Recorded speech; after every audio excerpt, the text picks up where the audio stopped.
Hello and welcome to today's podcast. I am here with Mande, a painter who I will be asking some questions. I'm Verena, this is Voices and Visions. Let's get into it.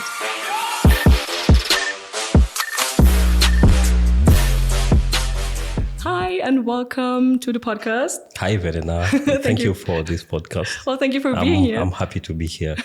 I've heard so much about your podcast and I imagine myself here with you, and finally I'm happy to be here. Oh, thank you. This is so nice. Yeah. Okay. Well, my first question for you is, what is the thing that you are grateful for? Well, I'm so grateful for so many things, but most especially my gift, my talent.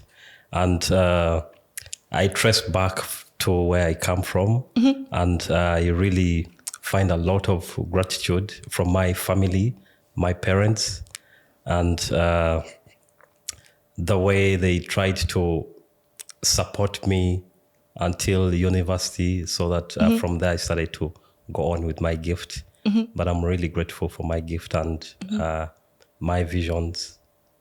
Very nice. Yeah. Nice. Okay, so well, could you just introduce yourself, tell me about yourself, what do you do, what is the art that you do? Yeah, Mande Ahmed, just to say my name again.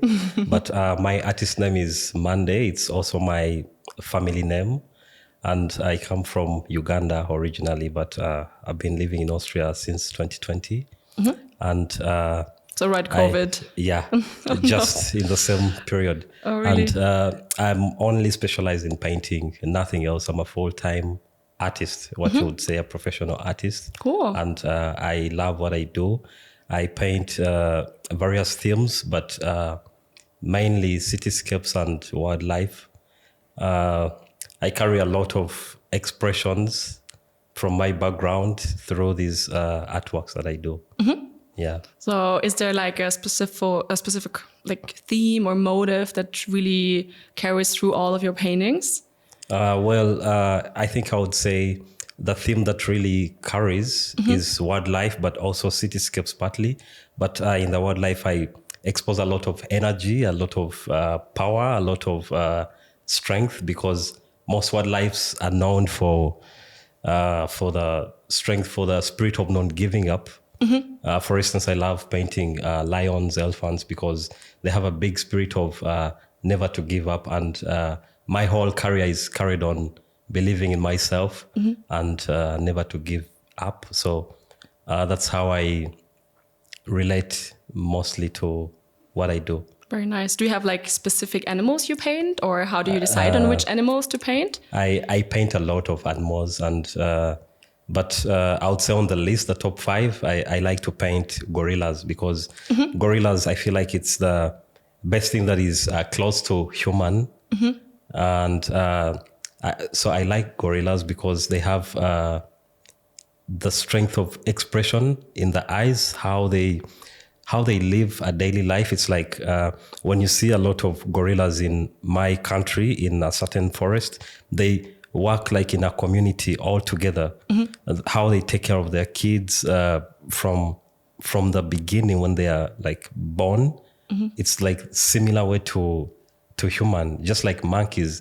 When let's say when one of them has these small insects which go what you see in the dogs, how they look for these small insects keenly, one by one. It's very, very similar to how a human would look for something from their hair. Yeah. So I like gorillas. I like lions, elephants. I like hyenas, mainly hyenas, because hyenas, I like how they hunt. They never hunt one, they hunt in a group. So for me, it reflects in my work when I'm inspired by hyenas, because when I'm painting, I don't only believe in myself. I also look back from where I started, the people that believe in me, friends, my family, and this is like a spirit of moving together. So I really like this kind of feeling that I have when I'm painting. So I paint, but it doesn't mean that I'm painting just alone. I have a lot of foundation. I have a group of spirits that are behind me, and pushing me to move forward. Very nice. So you say it's like a spiritual experience, putting all of that kind of had you started and everything that helped you. Yeah, it was more to believe in myself. Very nice. Cool. So you really incorporate all of this into one painting. Yeah, when I do that, I normally do it with, for instance, for that wildlife. I'll talk more about the wildlife paintings because this is where I express a lot of energy and feelings because it's all about emotions. I try to connect humans to nature in this way because rarely people go out to the nature to see like wildlife because some are afraid of how they can be attacked, stuff like that. But I feel like if I paint different animals which people never seen in their real life, this way they can be there can be a sort of strong communication because I often see people emotionally touched because it's all about emotions and to create this strong bond between humans and animals. And I do that focusing on the eyes. When I paint, I don't know if you've seen some of my artworks, but when I paint, I tend to focus on the eyes mostly. I have a form, but I abstract the form in a colorful way and then only push my focus to the eyes of the viewer. Yeah. It's a must that they have to get locked in the eyes. If I paint like elephants, because these are big structures, I make the feelings or the emotions to be about the body of the form of the animal, of the elephant, because since it's a huge, giant animal, it's not easy to see the eyes. They are so far. And so I tend to focus everything on the body, the movement to pick some feelings. Yeah. Very nice. But back to the gorillas, sometimes I study people. I like to sit in restaurants and look at people's eyes and how they move their heads, the expressions, because oftentimes some people have a lot to say, but they can't say it because some come alone. And it's like being alone. There's a difference being lonely and like just alone, because some can be in the crowd, but when they are just lonely. So for me, I reflect this when I paint like some gorillas. I tend to give out this because some are locked up, let's say in the zoo, and they feel lonely because they would love to be out playing with other gorillas, meeting and doing whatever they have to do. So yeah, it's carried around. Nice. At that point. Okay, so you really focus everything on the eyes. Yeah, my whole concept is about the eyes. It's all about the eyes. Based on the animals that I get a strong capture of the face. Yeah, but sometimes it can also be in the movement of the body. But number one key is the eyes that I usually focus on. Nice. And so my inspiration does not only come from one area. It comes from a lot of everyday life experiences. I can express sadness, happiness, love, all in one picture. Okay, all in one picture. Yeah, okay, so, not just maybe sadness in this one or like all of it. It can also be it can also be like how can I say this? It can also be sad and happy, like I said, but I do that with the colors because I play some colors which can give happiness and that can express calmness, and I play around like that, I would say. Yeah, I've seen like some can be really, really sad based on the mood that I have. Okay. Or some can also be inspired by stories that are being told by friends that are going through maybe depression, hard times. So when I'm painting, I'm really full of emotions. I just keep going. And all the emotions channeled into the pictures you're painting.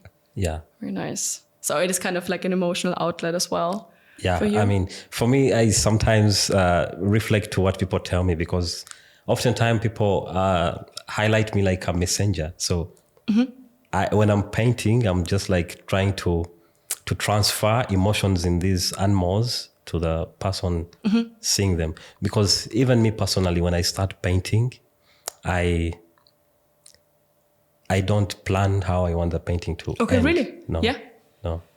Yeah. So how does it work? Where you start and you just say maybe this animal I want to do, and then I goes? sketch.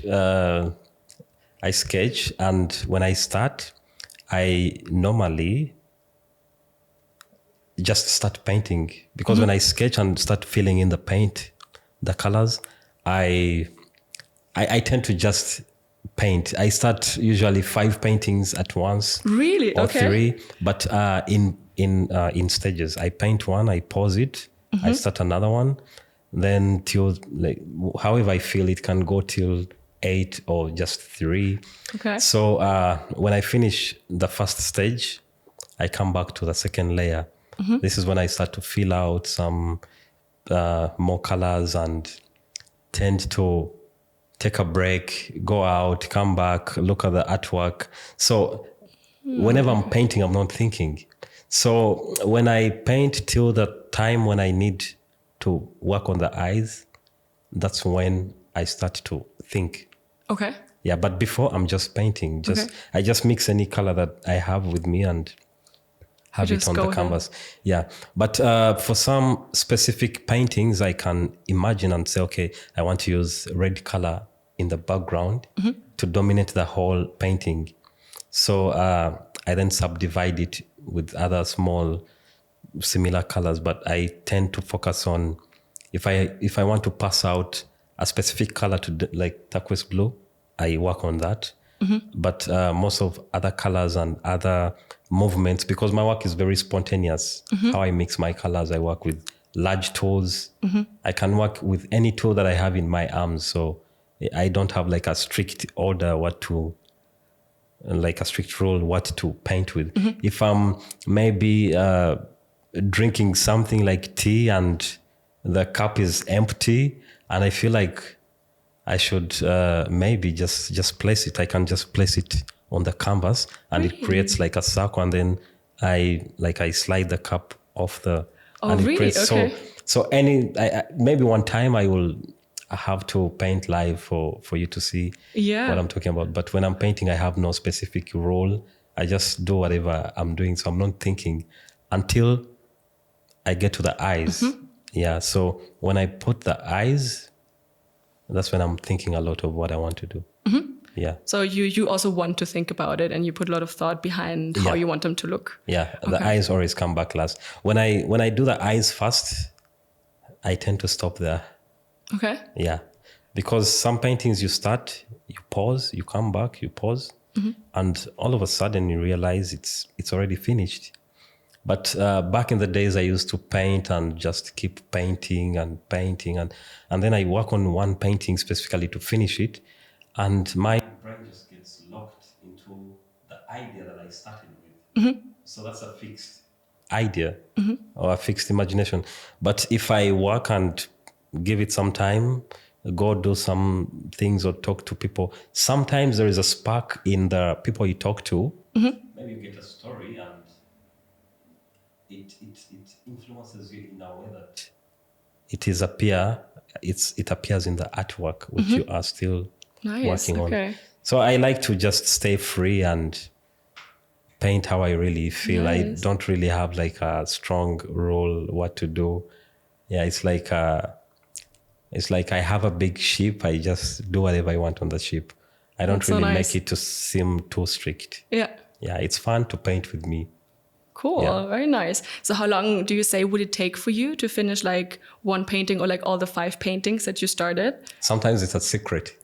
Sometimes it's a secret. But sometimes, let's say, it can take, some paintings can take a week, 2 weeks, 3 weeks, 1 month, 6 months. Okay. It depends how big the painting is and what theme or what composition I would say.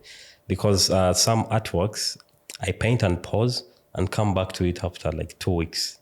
Yeah. But when I start, I don't stop. I don't go to bed when I'm tired. I go to bed when I'm done with what I wanted to do that day. Okay. Not like the whole painting, but whatever I wanted to express at this particular moment in the painting, I do it. Okay. So you set your goal and you're like, okay, this is what I want to do today. I say, okay, now I have to just do something about this painting, and then I just keep doing. And then when I'm tired, I don't like quit. I come back to it later because I set goals. I write everything that I want to do every morning. I wake up and write. Wow. Yeah, this is how I function my brain. I always stick to what I say I'll do, and I do it. And it always also works, and you always go through with it? Yes. Okay. I have to. If I don't write it like in the morning, I do it at night.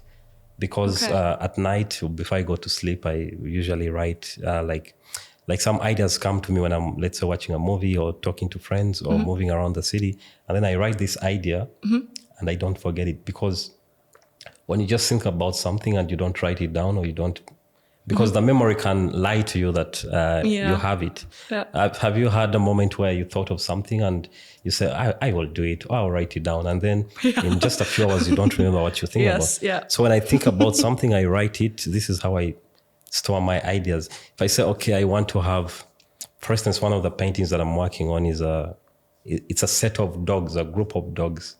But I've had this idea for a long time, and I'm still composing all these dogs in my head on one canvas. Okay. Different species of dogs. And this is how I store my ideas or my imagination. Because if I think of it, I don't want to keep talking about it. I do it. So what I did, I just bought a big canvas, like a mural, and then started to sketch all these dogs. So it's there just waiting to be started. Nice. So you're not really about thinking about it for a long time, but if you have the idea, you go for it. Yeah, I think one of the things I learned in life from from the books I read, from the people that influence me, when you think about something, you have to at least write it down. And because when you write it down, it programs your brain. You know, like manifestation. It's like the same. So if you don't, you will forget it, and whenever you remember, you may be having some background noise, and you can't really focus on it. But I tend to write whatever I want to do down. I don't know if I answered your question. What was your question again? I don't know. I think I answered it. Yeah, I think it was it was the if you had like a goal and if you have a thing you want to do and you're not really thinking about it, but you're going for it. I was saying one of the things that I learned is if people that really make decisions very fast are the most successful people. Okay, really? Yes. People that take long to make decisions always come back and change because just look back in your life and maybe remember some moments where you had to take a long time to make a decision. And then when you made it, it takes you you change it very quickly. Yeah. But if you make a decision very fast, you change it slowly. Okay. Yeah, usually I don't know, maybe one time another time I will explain this a little bit in details. Yeah, like the philosophical. But when I think of something, I just make a decision right away and do it. But I mean, that is like the gut decision, right? The feeling behind it also. Yeah, because when I take long, I get interferences. So I start to think more and more, and I tend to not do what had come to me in my imagination. So when I making decisions, I make them really quick. Okay. Yeah. And I don't do regrets. Yeah. No, I just appreciate whatever decision I make. Okay. If it's a mistake, I learn from it and move on. I love that. It's a very straightforward way to live. Yeah. Nice. That's how I live. I mean, people also prefer the other side of taking time to make decisions, but there is always no right time. You have to really make the right time. Yeah. At some point, you have to make a decision anyway. So.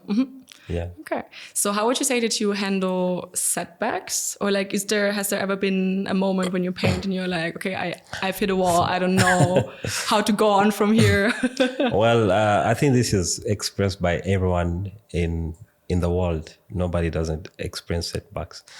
For me, how I deal with setbacks, I tend to remember what I'm really, really grateful for.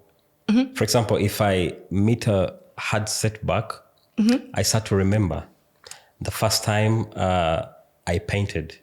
when I started to paint, how I used to paint, where my level was. And I focus more on gratitude when I'm facing a hard time like that. I try to think of things that I should be grateful for. For example, when I'm going through this hard time, I have to think about how people respond to my work. I think of these people that really get strongly touched, like friends, people that believe in me. And the best thing that I usually look up to is sometimes how much people buy or spend in the artworks. Because if you do something by your hands, by your brain, and then someone spends a lot of money for it, I don't see a reason why you should ever give up. True, yeah. Yeah, so this is how I usually fight setbacks. Of course, there's some days when you feel like what you're doing is not moving forward because you feel like it's slow. But I usually just, when I feel this moment, I don't do anything. I don't paint. I just go out because I know this will clear.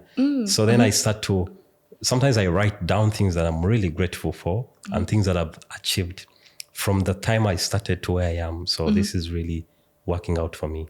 Nice, okay. Yeah, because to be an artist or to be able to do any form of talent as like any gift as a profession, you have to really have a tough skin, a thick skin, so that if someone says something, it doesn't really doesn't penetrate to really kill all your ambitions, because it's not like everyone will like whatever you do. True. Yeah, someone will always have something to say about it. Yeah.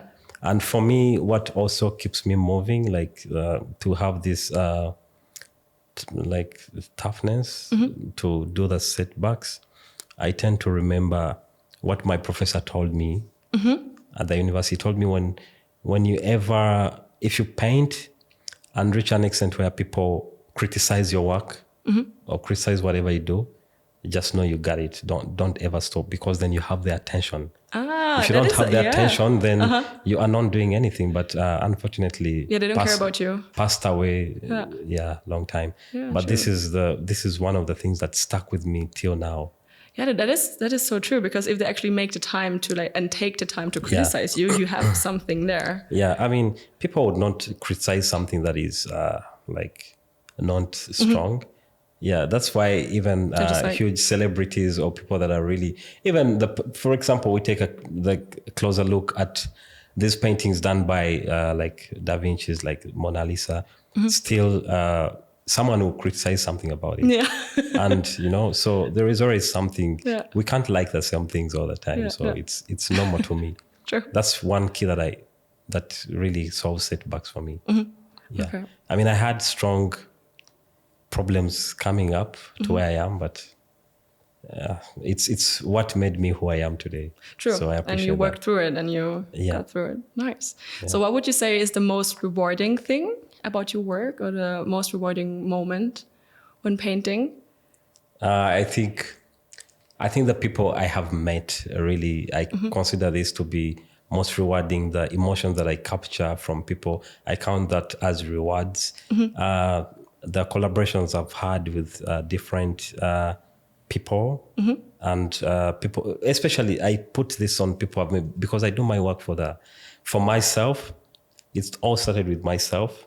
That was one reward to satisfy myself. And then I let it open to the public.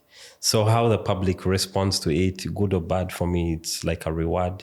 And another thing that I like is what I consider like a biggest reward is I can travel because of my art. And that's used to be my wish when I was starting with my career, because I used to write it down. I wish I have to travel because of my artwork. I have to meet people to be here right now in this moment.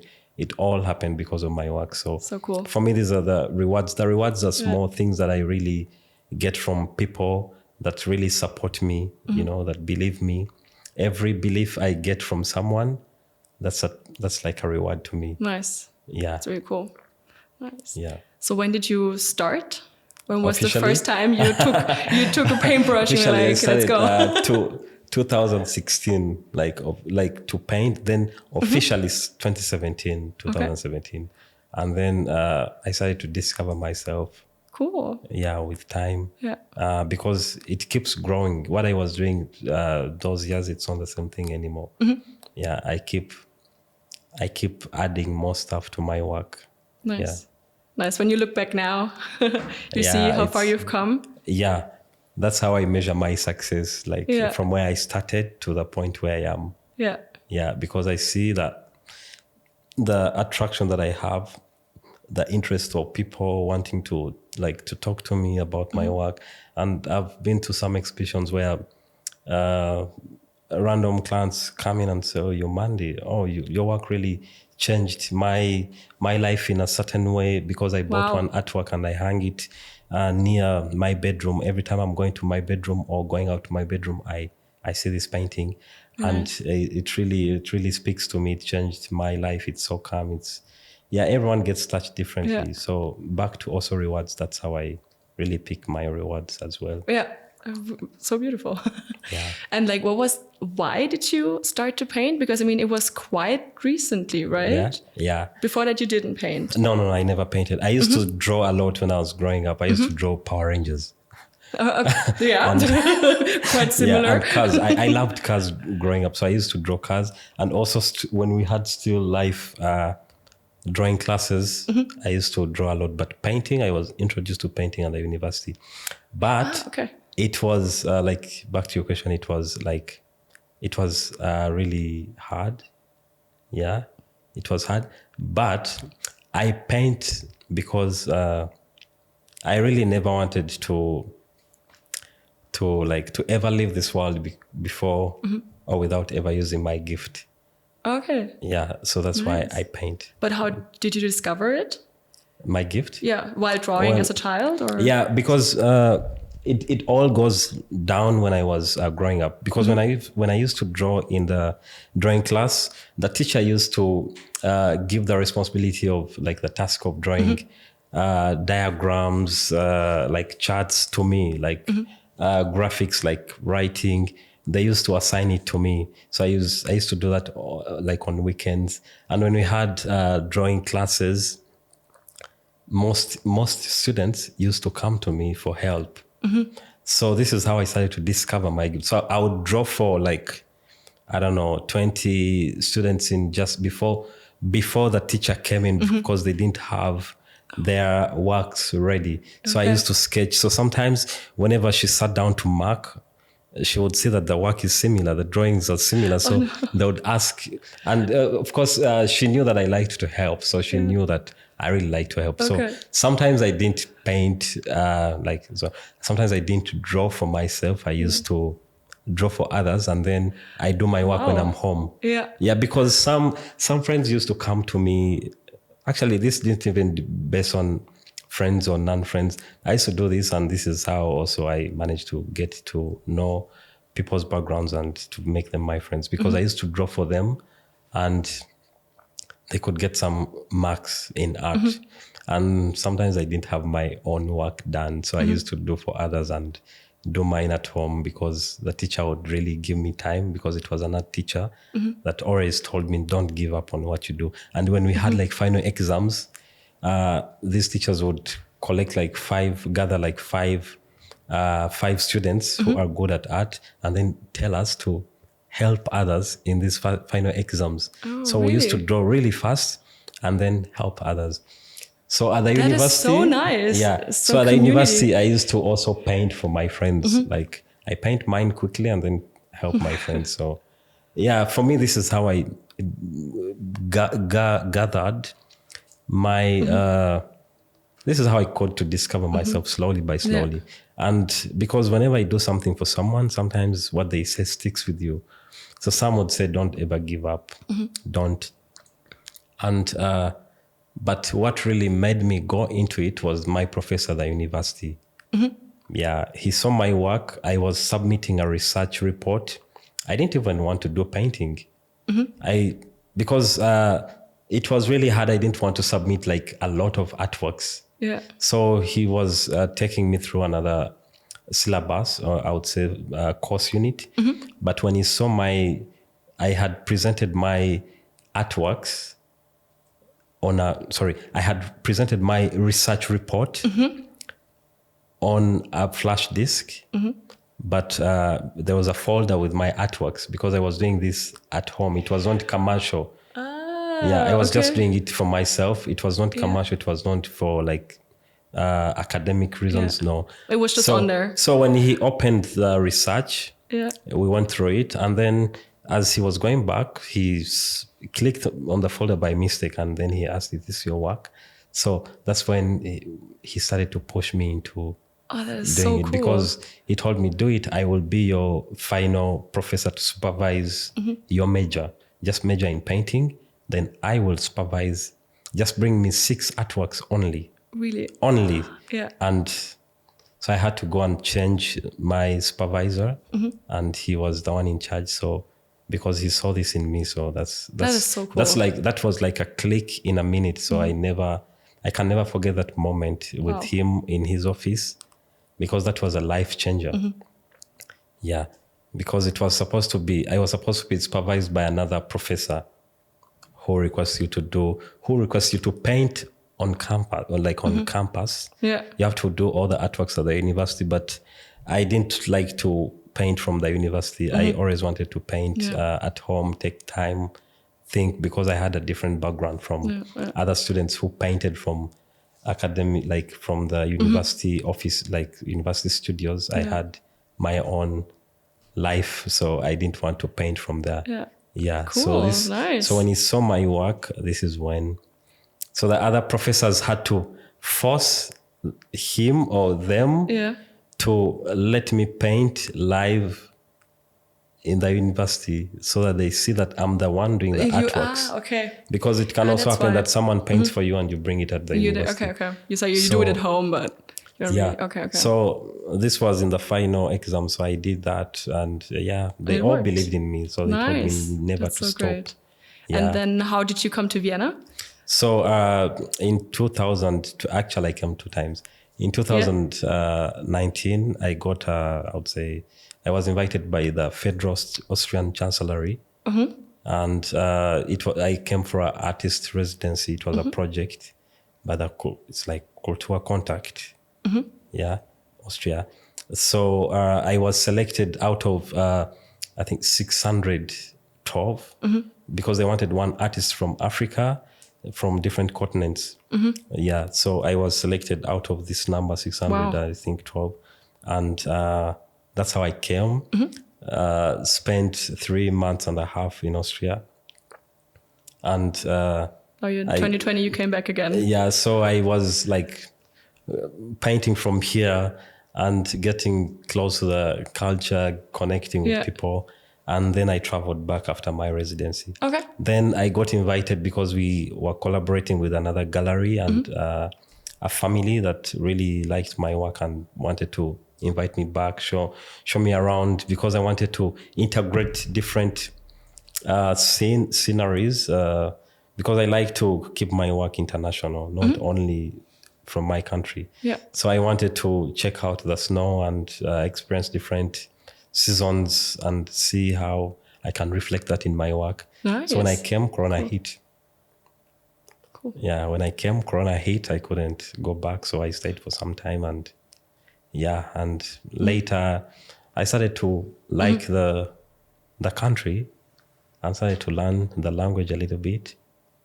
And you decided to stay? Yeah, and I was connecting with many artists, and galleries were requesting to show my work. So this is where I saw maybe, Cool. Yeah. Nice. So coming into the Viennese art scene. I think that would be my last question to you. Like, how do you see the Viennese art scene? The Viennese art scene is quite different from what I do. Because we all the artists here also have a way they express themselves with different colors. But I would say it takes time to really bring something new to the Austrian art scene. or to be accepted. It doesn't have to be only art. It can be, I think. No, everything in Austria is like very laid back and slow. It is all slow. I think I like that Austria is one of the countries that preserves its strong culture, like the old culture, and they still really strongly hold on to it. Because I've also observed some other countries which are also in Europe, but they like Amsterdam, where Netherlands, like Amsterdam, if you compare Amsterdam with Vienna, it's different, because Amsterdam it's more modern, up to date. I wouldn't say modern, but I think they are really bringing in accepting. Austria is also accepting, because in Vienna they accept really a lot of things, but it's just slow process. And so for me, I think I just know everything is hard everywhere, not only Austria. Okay. Even if I moved to London with my art, I think it would also take time to go in. So for Austria, I think I carry on the same principles of life that I have been following. It's not gonna be easy, but for me, I know if you go in life the hard way, your life will be easy. If you go in life the easy way, your life will be hard. Oh, wow. So as I say, I started to focus on smaller cities of Austria with my art. So I'm having some exhibitions in some different cities, and they really are welcoming. So it's coming slowly. It will nice. It will be known. It will be known in Austria. So slowly but gradually spreading.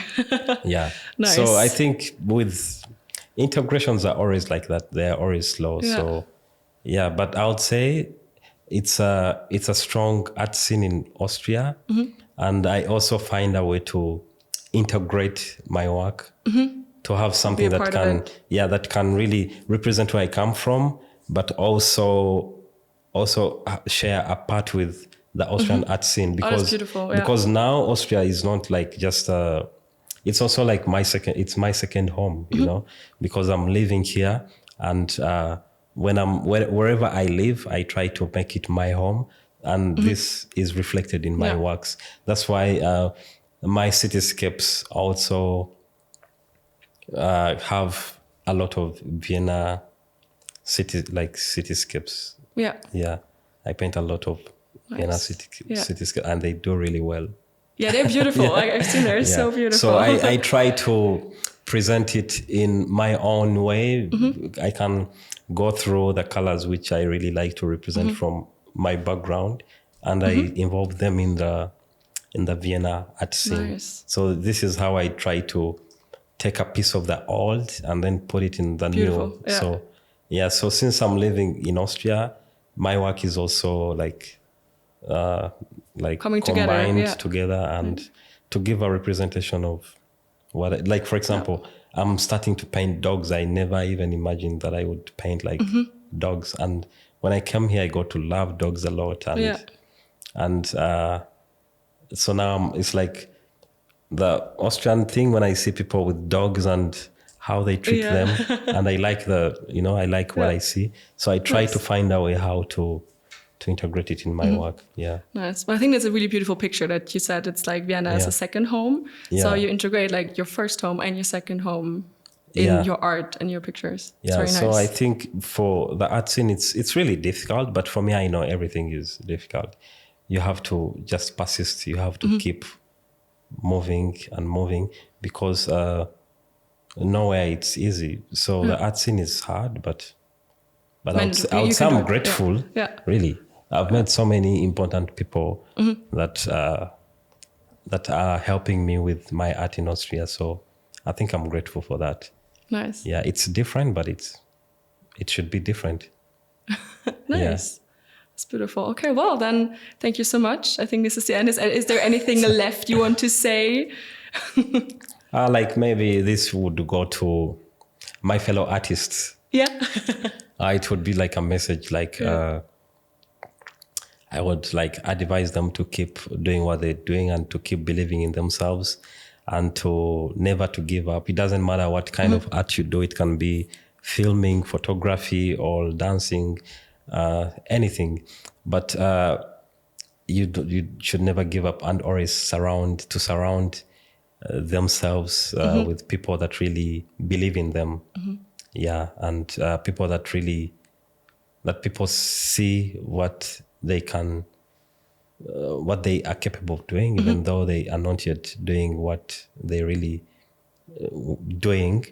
But in summary, like, to surround themselves with people that really have the highest belief in them, that can support them. It doesn't have to be with like money, but it can be with how they keep them motivated and encouraging them to keep doing what they're doing. Nice. Yeah. Oh, thank you so much for sharing this last advice and sharing all of your stories and insights, and for being here. Thank you for welcoming me here, because I believe this podcast is really, really helpful for everyone. And I believe the word new culture is really a strong term to use for this really new generation. Because when I saw your podcast, when I was invited to come to New Culture, I really, I was touched immediately because of the things you plan to do for the artists and for so many people that come from different cultures. I believe they have a lot to share, a lot to experience, and a lot to give to the society. So I really thank you for inviting me here, and I'm looking forward. I'll keep following your podcast, and I will see you soon again. Yes. I heard you have another event in April. Yes. 19th, right? Voices and Visions event. Yes. Yes. So we can see I'm there. looking forward to this event, Yeah. because I'm sure it's going to be. Perfect. So please, whoever is listening to this podcast or watching, This is the please, camera. This is your camera. We have a lot of stuff coming, so please come and share with us your experience. This is a free platform. All cultures are invited, so please feel at home. Please come and connect with us, and we have a lot to give you as well. Yeah. Nice. And hopefully, I'm most likely to be here painting live on the event. Ooh. If all goes well, but we will discuss that Nice. more. But Very nice. I'm happy to be Okay. here, and thank you. And yeah, I wish you a great time. Thank you so much. Yeah. Okay, well, so I don't even have to do the outro now because you put it so beautifully. But thank you so much for listening. Thank you so much for tuning in again. You can find all the infos about Mande in the description. You can find us on Spotify and YouTube. And yeah, if you liked it, please subscribe. And if you don't like it, you can still subscribe and support your friendly neighborhood artist. Thank you.